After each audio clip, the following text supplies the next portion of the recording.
My husband handed me to the emperor like a bribe. He dressed it up in tenderness, lacing his fingers through mine as if this were devotion and not betrayal. "Wife," he murmured, voice warm enough to fool a stranger, "just serve His Majesty for a few days. You'll come home soon and everything will be better for us." Us. Beyond the lacquered doors, the imperial court glittered, silk, gold, and 100 watchful smiles.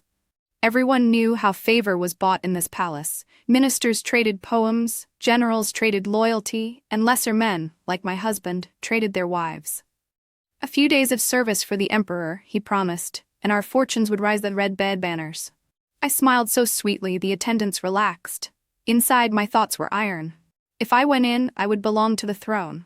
Another ornament in the dragon's harem, a warm body catalogued in jade tablets. And when I came out, if I came out, what use would I have for the man who sold me? A husband who could weigh my dignity on a scale and find silver heavier? "Soon," he repeated, squeezing my hand. Yes, and let him believe my answer was for him. It wasn't. Chapter 1. On New Year's Eve, the Duchess of Duan was found dead in the imperial garden. She was taken to the emperor's bedchamber after a banquet. He had forced himself on her. She could not bear the shame and threw herself down a well. When they pulled her out, her body had already stiffened. The emperor's taste for married women was no secret. Over the years, he had kept many beautiful married women who came to court. He was cruel and capricious. He took pleasure in humiliating women. Sometimes, while he took a woman, he would order eunuchs and maidservants to watch. He even had court painters brought in to sketch the scene in the bedchamber. Most of the women he seized came from respectable families. They could not endure such public disgrace. Many died, some lost their minds. None found a good end. Now, when another beautiful woman failed to show gratitude, the emperor flew into a rage. He had the duchess's body cut into pieces and thrown into the pit of serpents to feed the snakes. Then he issued an order. Ministers should offer up their wives and daughters. If the emperor found one pleasing, he would reward the family with titles and offices. Selling your wife for rank was hardly honorable, but the temptation was huge. Many people, openly or secretly, started to scheme. Well-dressed young wives were continually sent into the imperial garden. None pleased him. Some were fed to snakes on the spot, others were beaten and thrown out of the palace. The officials who had offered their wives for promotion did not escape punishment either. The emperor punished them severely. When I heard this news, I only smiled coldly. Fortune and danger often go hand in hand. In my previous life, my husband, Ryan Q, approached at just such a time. He gave me 2 bottles of some unknown potion and asked me to go into the palace and serve the emperor. He promised that doing so would secure our future. How could I tolerate such humiliation? I refused him in righteous anger. But my refusal did not stop Ryan from selling me. He drugged my soup. He bribed a eunuch to take me to Lake Taiye, the spot where the emperor enjoyed his pleasures. The emperor fell for me at first sight. The drug made me dizzy and bold. I behaved in ways I would not have otherwise. By the time I came to my senses, it was too late.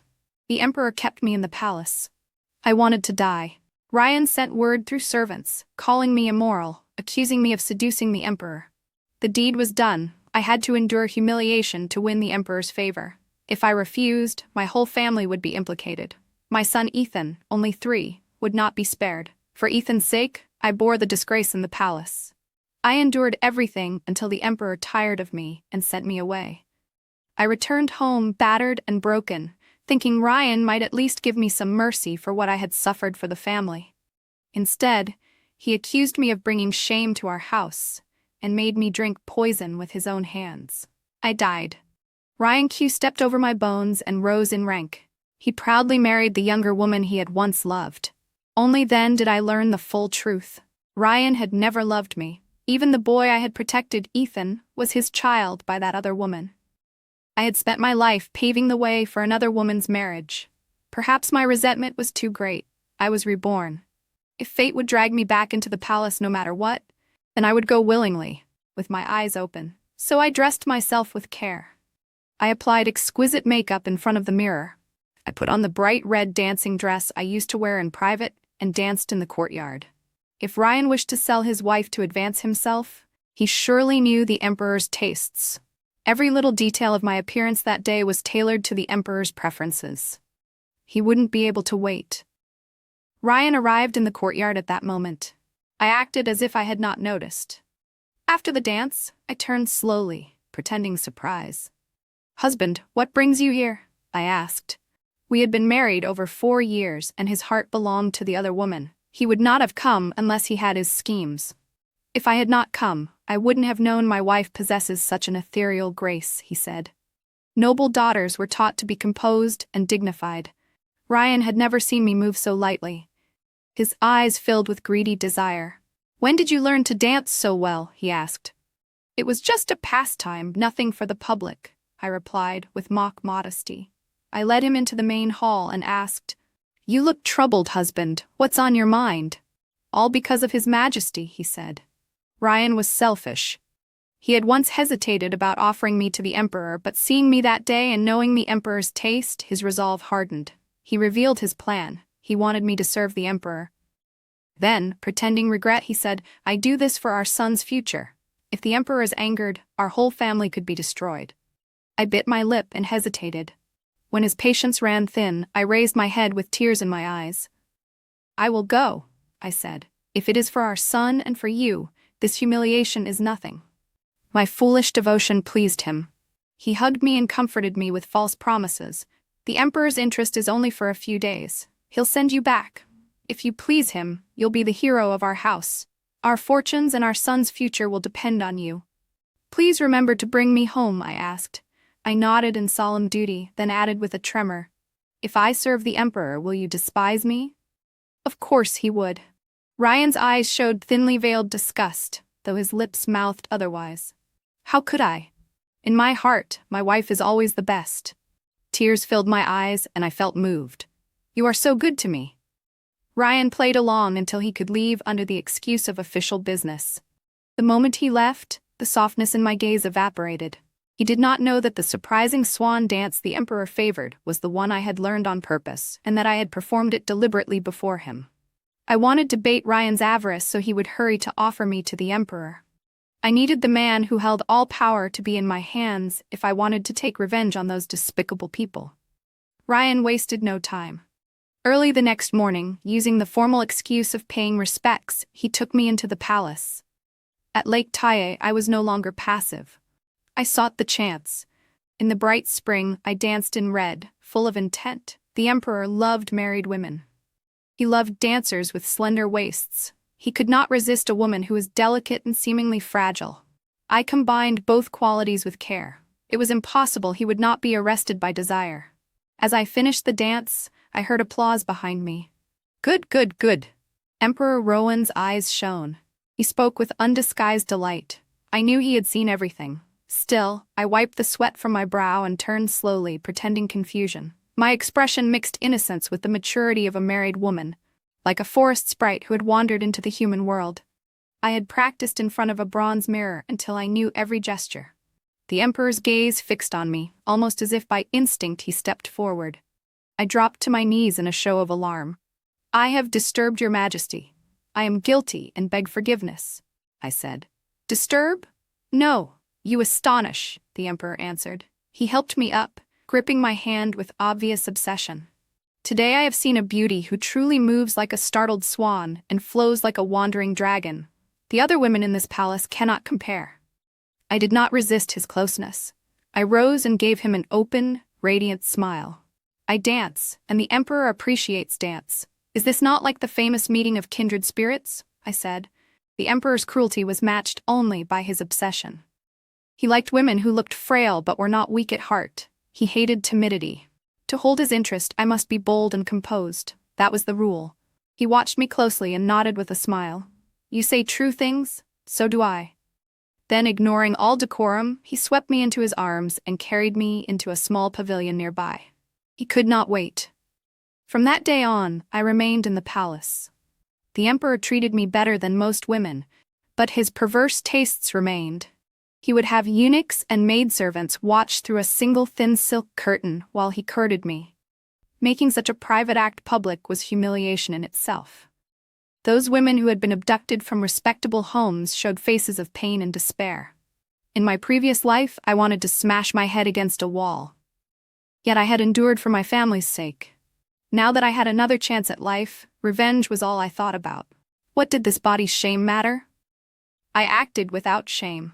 I did not hide my suffering. Instead, I openly enjoyed the emperor's attentions and pushed him to explore things he had never dared try.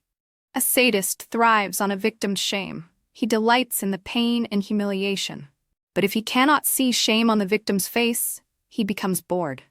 So I played a dangerous game, to out-pervert the pervert. As for his violence, when Emperor Rowan sliced my back again and again with a sharp silver blade, I did not scream or tremble. I grabbed the blade and cut him back. As he showed anger, I bit his arm hard. The coppery taste of blood spread in my mouth. The palace guards reached for their swords and were about to strike me down, but the emperor raised a hand to stop them. He did not look enraged at being wounded. Instead, his face showed a dark satisfaction. "Tell me, my beauty, how does my blood taste?" he asked. I met his gaze, loosened my jaw, and licked the blood from my lip. "It is the emperor's blood. It is sweet," I said. He pinched my chin and smiled slowly. "My consort is truly unusual. I am pleased." I leaned closer and murmured into his ear, "So am I. To bargain with a tiger, you must match its appetite." I had no fear left, for now I had won. Chapter 2. The emperor favored me more each day. He broke precedent and granted me the rank of beauty. He let me stay in a side hall of the diligence palace and kept me by his side. In the past, his interest in married women lasted 3 to 5 days. Then he discarded them. A formal rank from the palace had never been given before. Half a month later, he promoted me to concubine. I became a formal mistress of the inner court. Titles are for show. Everyone knew what I truly was. Rumors spread through the palace and the city. They said I used dark arts. They said I bewitched the emperor. People even opened betting pools on how many days I would last before he cast me off. Only Ryan thought differently. Because I was in favor, he rose 3 ranks in 1 month. He went from an obscure clerk in the Ministry of Revenue to Minister of Revenue, a senior second-rank post. No one in living memory had advanced that fast. Everyone also knew why. He traded his wife for power. They praised him to his face and despised him behind his back. Ryan did not care. He sent word to me in secret. "Serve the emperor well. Do not make mistakes." My life and death weighed nothing against his new glory. It was time. I looked into the mirror and nodded to myself. For the next few days I stayed at the emperor's side. We played and drank. Then he promoted me again to consort, with the title Consort U. Before the title warmed in my hands, the gamblers got their show. One afternoon, the emperor and I quarreled in the bedchamber. I shouted that I wanted to go home. He grew furious and ordered Ryan Q and his son Ethan brought to the palace in chains. I had argued on purpose. I knew what would follow. A few days before New Year, the emperor had seized the new wife of the vice minister of personnel. She was from the south, gentle and refined. He kept her for several days and liked her very much. She begged to leave and see her infant. He refused. Then, in rage, he had her baby dragged into the palace and thrown into the pit of serpents. She watched her child devoured. In despair, she pulled a gold hairpin from her hair and killed herself. Her blood splashed the emperor. He only licked it from his lips. After that, he unlocked a new game. If any married woman showed even a trace of resistance, he would have her children brought in and tossed before the snakes. Ryan and Ethan soon arrived. Ethan was not yet 4. He was spoiled and rude. He had never respected me. Hearing the rumors, he pointed at me and shouted, "You filthy, faithless woman, you betrayed my father. You are not my mother." The emperor did not truly wish to discard me. He wanted me to yield. Hearing the boy, he glanced at me and said, coldly, "A brat with no manners. Throw him to the snakes." He meant it. Ryan fell to his knees at once. "Your Majesty, forgive him. The child meant no offense to consort you." Even then, he shot me a secret glare. "Submit. Save the boy." I laughed softly. Then I spoke in a sweet voice. "His Majesty is right. A little beast who knows nothing of rank should be fed to the snakes." No one else knew the truth. Ethan was not my son. In my last life, Ryan loved a fallen official's illegitimate daughter, Nina Chu. He kept her outside our home. We were pregnant at the same time. She bore a son. I bore a daughter. While I lay unconscious after childbirth, Ryan switched the infants. Nina's son, Ethan, grew up under my roof. pampered as a noble heir. My poor daughter suffered in Nina's hands. She wasted away before the age of 5. They wrapped her in a straw mat and threw her into a mass grave for wild dogs to tear. I learned the truth only after I died from Ryan's poison. Father and son bragged over my corpse. I had protected a heartless man and a child who was not mine. I had suffered in the palace and still died in disgrace. What a joke. In this life I would make him pay. The emperor did not know Ethan was not my blood. He was startled that I spoke so coldly. Then his eyes lit with excitement. Is my consort serious? Of course.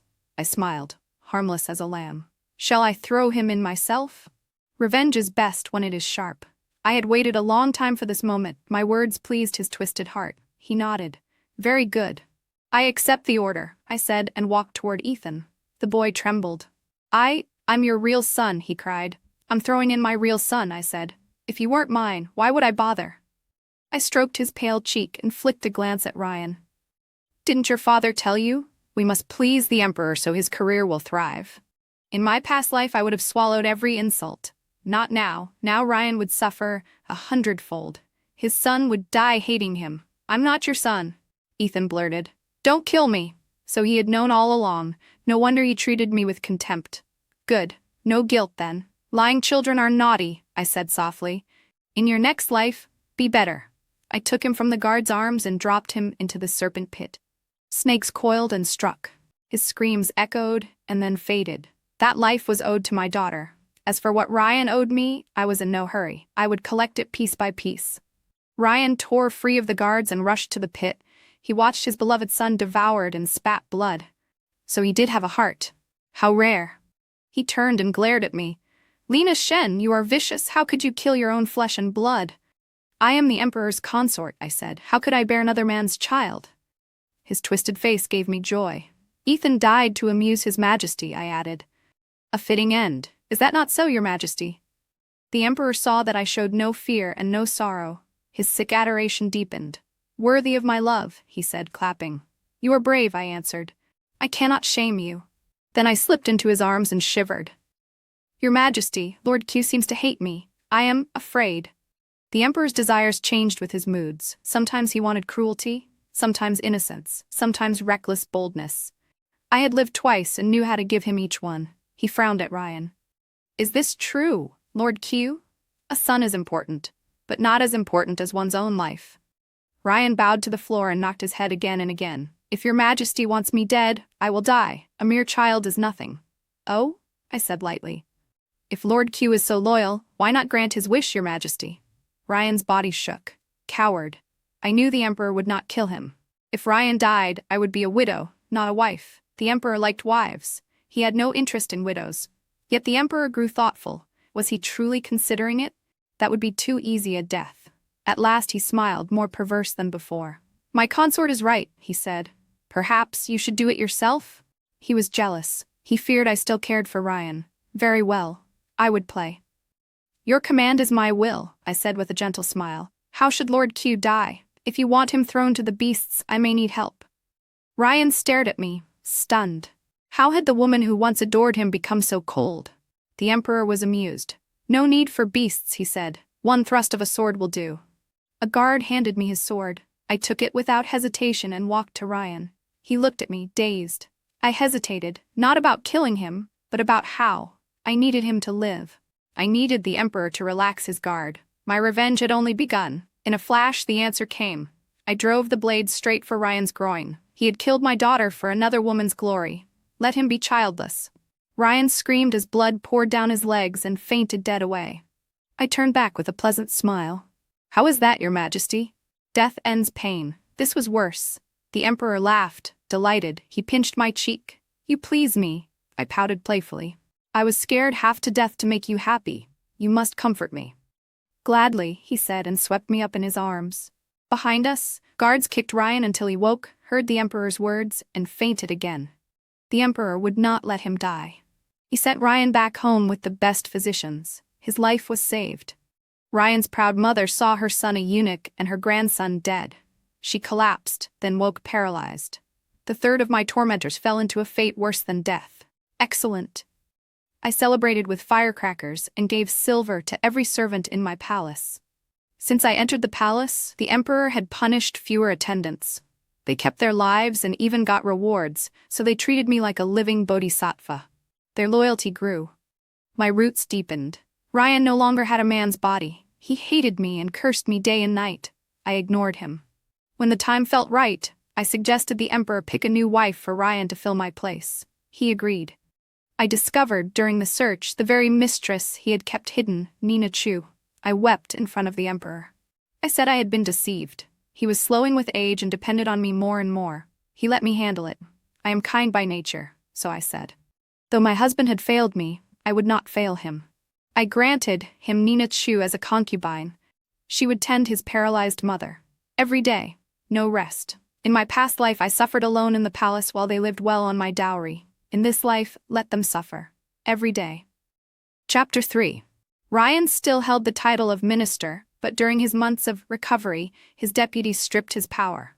They had deeper roots and despised him for selling his wife. Now that he was unmanned, they mocked him openly. He dared not go to the ministry. He sank into silence.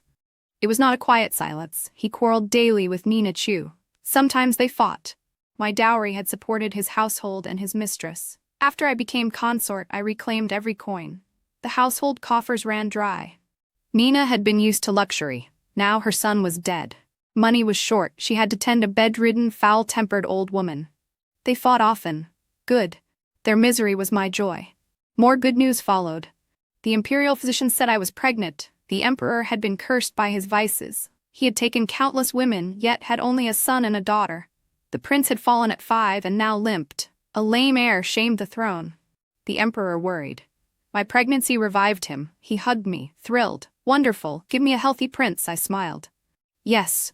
Without a prince, how could I end him? With the pregnancy, my status rose. Gifts poured into my palace. But I woke nightly from nightmares. I looked sad. The emperor tried to cheer me. He asked what I wanted, again and again. At last I told him the truth of my dreams. Ryan hated me. He wanted to kill me and the child. The emperor slammed his palm on the table. Do not fear. I will order the Ku clan executed. Lives were nothing to him. But I did not want Ryan to die like that. Your Majesty, I said, leaning against his shoulder, heaven cherishes life. Do not speak of killing before our child. If Ryan is no longer a man, let him enter the palace as a eunuch attendant. He can serve me and pray for the child. The emperor was suspicious by nature. You want him near you? He asked. I snorted and turned away. Do you think I am a wanton woman? If so, I need not bear this child. Let someone else give you an heir. I reached for scissors and aimed at my belly. To beat a madman, be madder. I had been bending his mind for weeks. Pressure, tears, laughter, fury, always a little unhinged. He snatched the scissors, shaken. My fault, he said. Do whatever you want with Ryan. Only spare the child. I sniffed. That's better. So Ryan became a low eunuch in the palace sanitation corps. They cleaned filth and chamber pots. They stank. They were the lowest of the low. Only criminals were sent there. Their souls were warped by scorn. No one knew better how to humiliate a man. Everyone knew Ryan had offended me. I gave no orders. They would care for him on their own. I added one rule. Do not let him die. Let him live long. Let him beg for death. As for Nina, palace agents watched her. She tended the paralyzed old lady day and night. If she slacked, she was beaten. My people whispered to Madame Q that I knew about the baby switch. Had the child lived, I could have forgiven much. But Nina had abused my daughter to death. For that, I would burn the Q family to ash. Madame Q raged. She cursed Nina day and night in her slurred voice. She soiled the bed on purpose. The house stank. Nina bent her back with endless cleaning. At last, one dark, windy night, Nina snapped. She strangled Madame Q with a rope and set the Q residence on fire. The blaze spread fast. By the time help arrived, the house was gone. All burned to charcoal.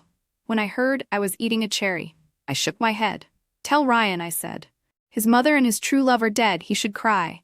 Their love was so deep after all. So much for her strength. She lasted only a few days. Boring. Yes, your grace, my chief maid Sue said. I stroked my 6-month belly and lit 3 sticks of incense. My poor daughter, your mother has avenged you. May you be reborn into a kind home. May you live in peace. Ryan did not wail when he heard of the ruin. He only begged to see me. He knelt, clutching Sue's skirt like a stray dog. Auntie, Wicked people egged me on. Now they are dead. The lady should forgive me. Please let me see her. Even now, he pushed blame onto others. He only wanted to live. He was worth less than Nina. I gagged with disgust and told Sue to make sure the sanitation eunuchs took care of Ryan. He should never know a good day again. Now, only one person remained on my list. I stroked my belly and whispered, "Be a good child. Please be a boy." The palace had many ways to swap infants. I did not want that. It would be unfair to others and to my own child. Ryan's secret drug still worked. The emperor was more obsessed with me than ever. Even while I was pregnant, he rarely visited other consorts. He no longer seized married women from outside the palace. The court and harem both breathed easier. They disliked my favor, but they endured it. Between two evils, people choose the lighter one. The emperor's body failed day by day. He slept poorly. He needed my humming to fall asleep. Soon it was time to give birth. The emperor felt cheerful for once. He summoned every physician from the imperial infirmary to Yonghae Palace, where I lived. They stood ready. I labored badly. A full day and night passed. Screams rose and fell from the bedchamber. With each hour, the danger grew. In the end, they would choose the child over the mother. No, never. I bit down and pushed with all my strength. Pain blurred my sight. As I slipped toward darkness, I saw a little child smile at me. A milky voice said, "Mother, be well." My daughter, my poor daughter, had come to see me. My heart shook. A cry tore from my throat. Then my body loosened. A baby's wail filled the room. Relief swept me. I fainted. I slept a whole day. When I woke, the emperor sat by my bed with a small bundle in his arms. Seeing my eyes open, he brought the swaddled child close and said, "Pleased, my love, you have given me a prince." A real prince? My careful plan had not been wasted. The emperor had no better choice now. He must name my son Crown Prince. As if on cue, he said, "This child is excellent. Blessed. I will name him Crown Prince. He will inherit the realm." I smiled weakly. "Your Majesty is in your prime. There is no need to rush the matter of the heir. Let us see his talent when he grows." But the cur would not live to see that day. Good. Better that my son never learn his twisted ways. Another emperor like him would destroy the state. The emperor studied me with interest. "My health may not last," he said. "If I die, will you follow me into the tomb? A burial escort for such a fool?" He was daydreaming. I swallowed my scorn and answered with devotion. "If your Majesty does not despise me, I will serve you forever, heaven or earth." First soothe the cur. Then move step by step. I would not need to bear it for long. My month of confinement passed smoothly. Only a few consorts visited. They were allies I had chosen. News flowed quietly between inner court and outer court. As for men in the court, thank the emperor's taste for married women. Over the years, many officials' wives had been driven to suicide. Some of those husbands had deep love. They could not act openly for fear of their clans, but they held that blood debt close. They waited for the key moment to strike. I appeared. I gathered them. They followed my lead. On the prince's 100th day, he was formally invested as crown prince. A general amnesty was declared. As his mother, I was elevated to noble consort. The throne had lacked an empress for years. I now held the highest rank in the harem. Power fell into my hands. The cur had only one use left. It was time to see him off. His illness worsened, expected and yet convenient. He could not rise from bed. Knowing the end was near, he forced himself up and wrote a will with his own hand, passing the throne to the crown prince. He also drafted another decree. Because the prince was young, he would follow Emperor Wu of Han. The crown prince's mother should be buried with the late emperor. I took the decree and smiled, blowing the wet ink. "Such fine calligraphy," I said softly. "A pity." The ever-suspicious cur frowned. "What do you mean?" "Only that it won't be used." I loosened my fingers. The decree dropped into the brazier and burst into flame. He had never been defied like this. He stared, stunned. "You dare defy me, guards? Are you calling for me, elder brother?" The loyal commander of the Imperial Guard had already been seized by my people. The troops guarding the Diligence Palace today were led by the deputy commander I had recently promoted. He had long been the Prince of Duan's confidant. He answered only to the Prince of Duan. The Prince of Duan and his princess had loved each other deeply. One New Year's banquet took her life. He lacked the strength to fight the emperor. He buried his hatred and bided his time. I was that time. He took my offered hand without a flicker of doubt. One by one, the ministers filed into the inner hall. More than a dozen men, each with a wife stolen or ruined by the cur on the throne. Not one exception. You all. His voice shook. Even a fool could read the reckoning on their faces. Your Majesty, I said softly, debts want paying. Settle a little now, and perhaps you'll suffer less before whatever judge waits beyond. I smiled the harmless smile of a lamb, then turned to the men. Gentlemen, take what justice is yours. I won't intrude. My son's tiny dragon robe should be finished by now. I wanted to see if it fit. I stepped out of the bedchamber at an unhurried pace. Behind me the air split with screams, sharp at first, then thinning, thread by thread, until there was almost nothing left. Steel flashed. Blade after blade found its mark. No part of him remained whole. At the last they threw him to the snakes. Cause and effect. The emperor was dead. I lifted my 100-day-old son and, before the ancestral tablets, set him upon the throne. Because the new son of heaven was an infant, the court urged the Prince of Duan to serve as regent and to govern with me, the Empress Dowager, until my child came of age. I agreed readily. The court was not yet steady.